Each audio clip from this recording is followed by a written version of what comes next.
Cinquième principe stoïcien. Accueille l'épreuve comme un maître sévère mais juste.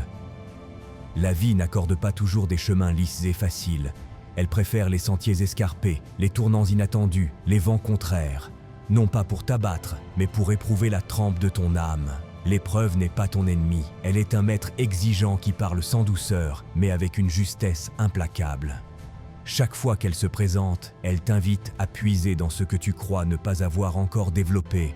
Patience, discipline, courage, ténacité. L'épreuve t'oblige à te regarder en face, sans masque, sans mensonge, et à choisir si tu restes au seuil du défi ou si tu avances. Beaucoup rêvent de force sans accepter le prix de son acquisition. Ils veulent la confiance sans la contradiction, la victoire sans la lutte, le sommet sans l'ascension.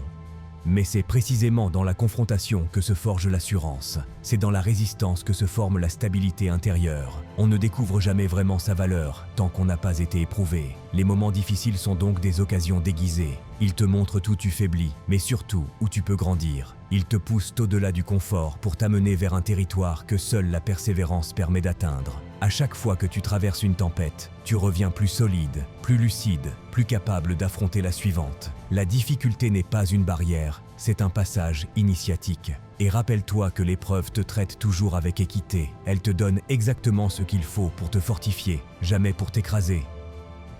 Elle agit comme un mentor rigoureux. Elle t'endurcit pour que tu puisses supporter davantage, te corrige pour que tu puisses viser plus loin, te malmène parfois pour que tu apprennes à ne plus être vulnérable à la première secousse. Conclusion. Accueille l'épreuve comme un maître sévère, mais juste. Chaque obstacle est une pierre taillée pour affûter ton caractère. L'homme qui fuit la difficulté demeure fragile. Celui qui l'embrasse devient solide comme le granit.